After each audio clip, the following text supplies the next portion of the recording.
A very good morning. Welcome to this edition of Morning at NTV's Big Story. It's Thursday, the 25th day of January 2018. My name is Simon Kasiatin. The day before yesterday, President Yoweri Museveni did open a sitting of the East African Legislative Assembly here in Kampala. And for the most part, the East African Legislative Assembly has been mute on our news radar, largely for the simple fact that our own national parliament has been busy considering the goings-on in the last 2 months in our parliament.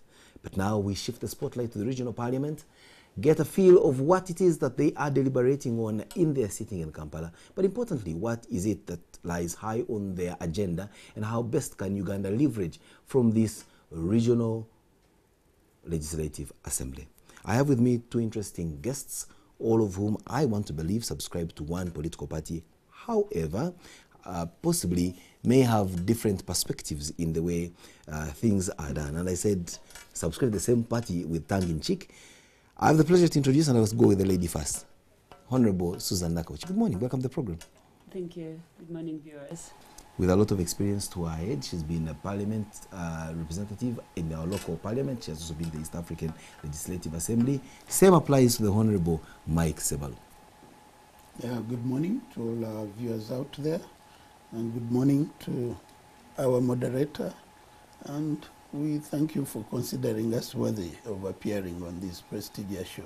Thank you very much. Let's keep it with Simon, not moderator, but also importantly, what makes you think our viewers are outside? Now, that has given me a good understanding of the choice, because there is Simon, there is Kasiate. Now I know which one to use. Exactly. When you use Kasiate, you have to label with the word Mr. Just like if I'm going to say, I won't just say Sebalu, I'll say Honorable Sebalu. Let me do Simon. Thank you very much.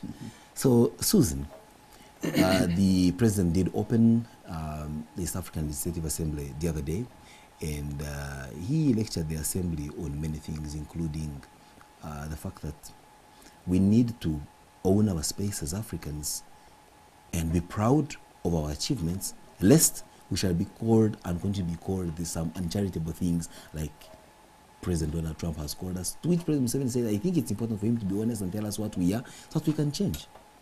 How did he meet his message? Well, I'll talk about his message in general. His message was good for the assembly, and especially with the prevailing circumstances that we've been experiencing. Of course, when it comes to President Trump, we have different opinions. My opinion of him is not the same as that of the president. But when he explains his position, well, it's not hard to understand because he's straightforward. Many people are not that direct. They'll tell you what they think of you, but it doesn't necessarily mean that that's what you are. We've been having a challenge when it comes to election of the speaker. Of course, different countries had applied for this job. They were all confident that it was their turn. And as head of state, he actually kind of provided a solution to this. He gave direction, which direction I'm sure is going to guide the assembly until the end. And of course... Elucidate more on his guidance. What did he say? Of course, for example, we had a candidate from the United Republic of Tanzania, we had a candidate from the Republic of Burundi, and a candidate from the Republic of Rwanda. And our colleagues from the United Republic of Tanzania believed that since Rwanda and Burundi had issues back home, there's need for a neutral party, and so that neutral party was the United Republic of Tanzania. And then our colleagues from Burundi felt that we have to follow alphabetical order when it comes to the rotation, which is provided for in the treaty. So they felt that because they are B, their country begins with letter B, they had to go before Rwanda, which starts with letter R. And Rwanda was of a school of thought that since a Republic of Burundi has the Secretary General, and EALA is supposed to provide an oversight role over the Secretariat, you cannot have both Speaker and Secretary General coming from the same country, at least for checks and balances. And so they felt they're the ones who were supposed to take the speakership. So it was hard for all these countries to have consensus when it came to the position of Speaker. And we had a challenge that members of Burundi and Tanzania walked out before we elected the speaker. So we had to go ahead and elect the speaker without them on board because they had opted not to attend. Yet, since that was an informal election of speaker is an informal meeting, and it's, according to our rules of procedure, it's only those ones who are willing who can vote for the speaker. You can't force people to vote the speaker. So for the partner states that were present at the time, the 4 of us, including Uganda, Kenya, Rwanda and South Sudan, we went ahead, cast a vote, and elected Right Honorable Martin Ngoga from Rwanda as speaker. So yesterday, during the presidential address, the president made it clear that since its rotation, Uganda, Kenya and Tanzania had served their part of the rotation, so they could not front a candidate. That automatically eliminated the United Republic of Tanzania, since they provided the first speaker of the assembly.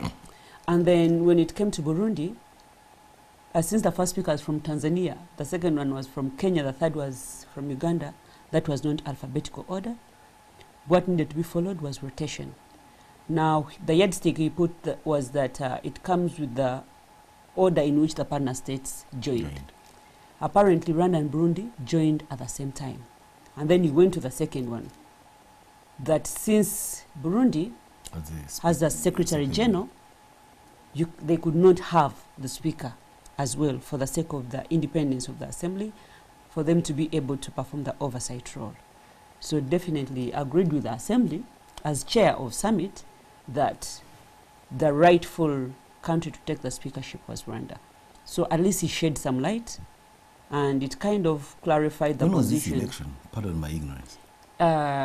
It was actually supposed to be on the 18th of December. So Tanzania and Burundi walked out in protest, so we gave them some time for them to go and sit and lobby a bit, and we share with each other. So we deferred the election to the following day, which was 19th December, and that's when we elected the speaker. So President Museveni is speaking just the other day after a month from this. Was he trying to soothe some of the negative sentiments that had been growing, and also comfort Burundi that you may not have the speakership, but you have the secretariat head, and that should be good enough, if for nothing else, for purposes of the independence of the assembly? Actually, when we had the stalemate the first day, the minister for EAC for Uganda, Honorable Julius Maganda, which is the Minister of State, he reached out to the president as head of summit to call his colleagues and solve this impasse that was existing at that moment. He tried to guide. Of course, the Council of Ministers sat, but I think some ministers had special instructions. They couldn't agree, even within the Council of Ministers, to allow us to have only one candidate. So the opinion was, let all the candidates go on the floor of the House for the House to do the election. Only for our colleagues, again, to boycott, not to turn up.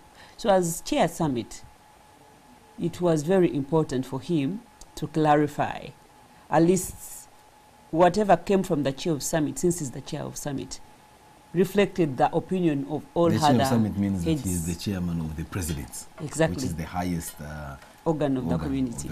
Yes. I turn to you, Honorable Mike Sebalu, as an ex-legislator in this legislative body, but also one of those who's performing their roles well within the NRM establishment.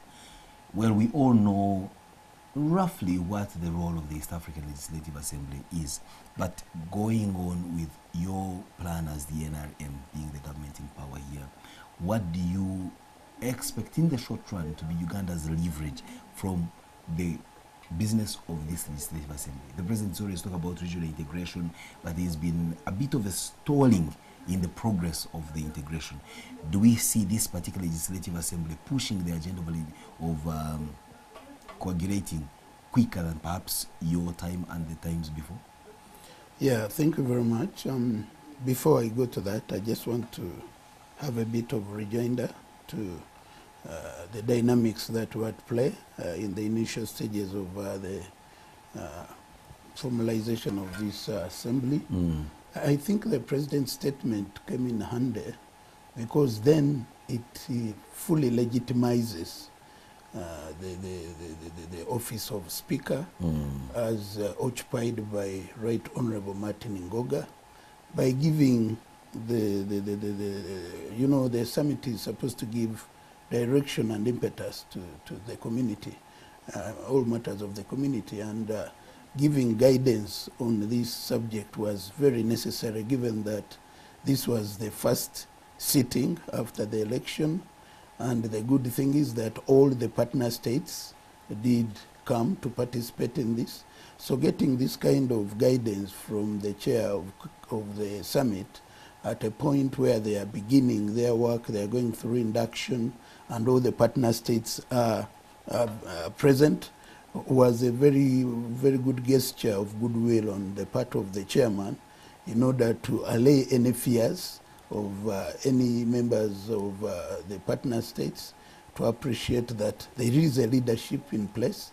That leadership should be supported and encouraged to fulfill the strategic objective of the community.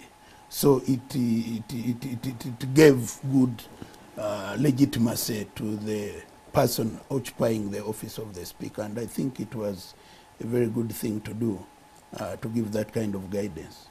Now, regarding the agenda as it goes, definitely the integration process is moving steady fast. We've had the customs union in place. We have the common market being implemented. We have the monetary union that is supposed to go to some good length. And when you look at the address of the president, it addressed those very important pillars that buttress the integration. He talked about prosperity of the people. That clearly brings to light that integration is about the people. And he kept emphasizing the point that it is not about the leaders, it's not about, but it is about the people. So we need laws in place, we need policies in place that enable people to produce, that enable people to generate wealth, that enable people to partake of the advantages that accrue from the common market. And Parliament, as one of the strategic institutions of the East African community, links directly with the people. So I really know and I appreciate, and the Speaker did indicate, that sensitization is going to be top of the agenda, because this is all being done in the interest of the people. So the people need to understand what integration is about. They need to appreciate what they get out of the integration. They need to own the integration and then champion it. When you get those leverages, then the integration will be run on a sustainable basis, because the people can make it work, the people can make it fail. And to avoid any failure or frustration, then the people need to appreciate it. Secondly, he also talked about the issue of natural resources, managing natural resources. He also talked about fraternity, the fact that we are the same people, the fact that we are linked linguistically, even socially. And again, that puts the centrality of the people in the integration agenda. Then finally, he also talked about strategic security.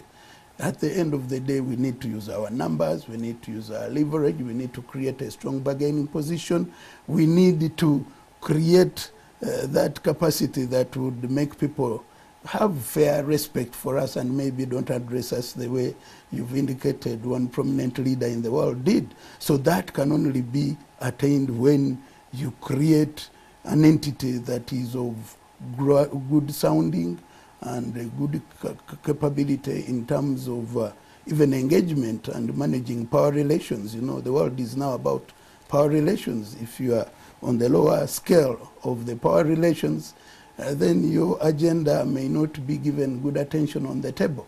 So basically, from a strategic point of view as a region, that is what we are talking about. And the central part of all that are the people.